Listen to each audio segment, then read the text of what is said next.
Bonjour et bienvenue dans le troisième épisode de la playlist consacrée à ma propre préparation pour l'Ironman 70.3 de Venise Jesolo 2021.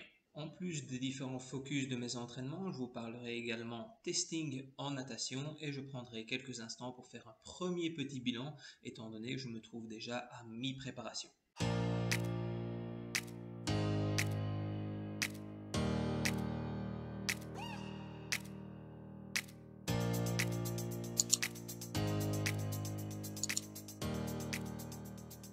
Comme vous allez pouvoir le constater, pas beaucoup de changements par rapport au bloc précédent, on reste toujours dans la même ligne directrice. Au niveau de la natation, je garde mes 2 entraînements semaine, dont un consacré à une variation des nages et un travail d'endurance fondamentale.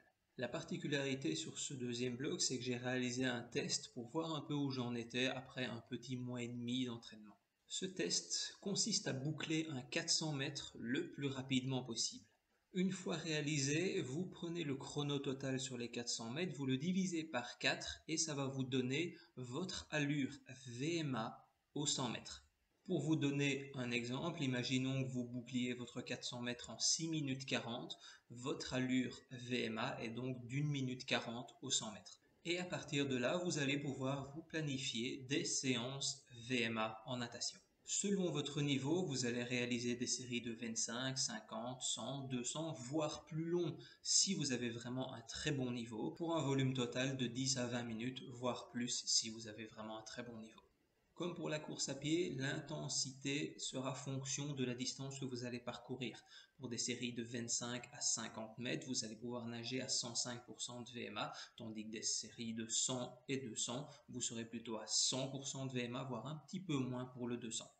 Petite remarque très importante, ce test est intéressant à partir du moment où vous arrivez à descendre sous les 7 minutes 30 aux 400 mètres. Au-delà de ça, concentrez-vous d'abord sur votre technique de nage. À la suite de ce test, j'ai démarré un cycle de VMA en natation.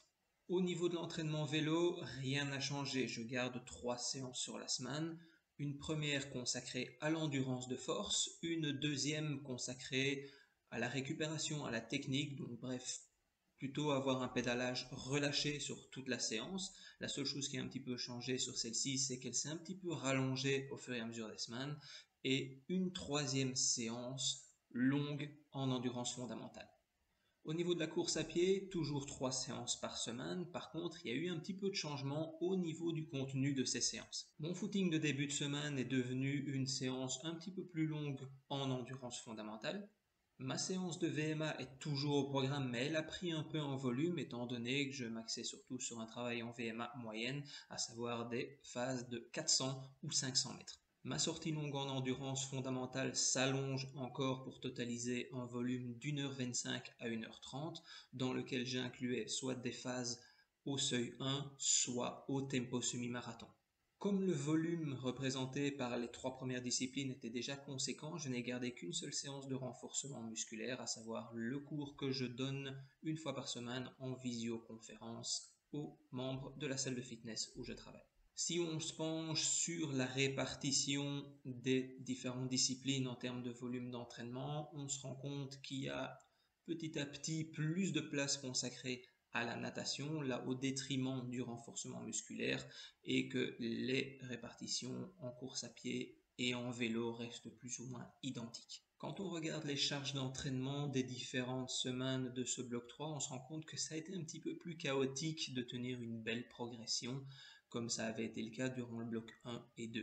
Je peux essentiellement mettre ça sur le facteur météo, étant donné que ça a été un petit peu compliqué au mois de janvier de faire des longues sorties dehors. J'ai parfois dû les remplacer par des entraînements en intérieur. Du coup, je diminue un petit peu le volume d'entraînement et Training Peaks, lui, décide que c'est une charge inférieure à ce qui était prévu. Or, à mon sens, ce n'est pas du tout le cas. Rouler 3 heures en intérieur vous amènera beaucoup plus de fatigue que si vous aviez roulé en extérieur. En tout cas, pour moi, c'est le cas. Mais comme on le verra un petit peu plus loin, la charge moyenne hebdomadaire de ce bloc 3 est quand même légèrement plus importante que celle du bloc 2.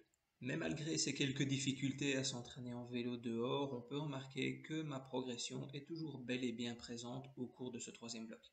Après une petite stagnation due au fait que j'étais toujours à la montagne en début de ce troisième bloc et que j'ai dû trouver des alternatives à mon entraînement, on voit que la courbe repart à la hausse et que mon niveau de condition physique qui était de 68 le 28 décembre est passé à 78 le 24 janvier. Comme je suis à une semaine près à mi-préparation, j'en profite pour faire un petit bilan après ces 3 premiers blocs d'entraînement.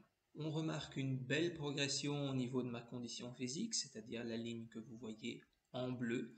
Mis à part une petite stagnation due au fait que j'étais à la montagne, cette courbe va dans la bonne direction. Si on se penche maintenant sur la ligne jaune qui représente mon niveau de forme et qui est la différence entre mon niveau de condition physique et mon niveau de fatigue, eh bien on remarque que cette ligne ne descend jamais sous les moins 30, ce qui signifie que mon entraînement est bien calibré.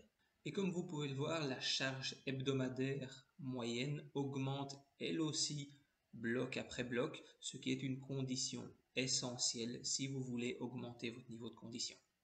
Pour résumer, on peut dire que tout va dans la bonne direction. Voilà, j'espère que cette vidéo a pu vous donner des idées pour votre propre préparation. Si vous l'avez trouvée utile, n'hésitez pas à la liker et partagez-la si vous pensez qu'elle peut être utile à quelqu'un d'autre. Si vous avez une question, laissez-la en commentaire, je me ferai un plaisir d'y répondre et abonnez-vous à la chaîne si ce n'est pas encore fait, ça vous permettra d'être tenu au courant de toutes les prochaines publications. D'ici à la prochaine vidéo, prenez un maximum de plaisir à l'entraînement. Salut!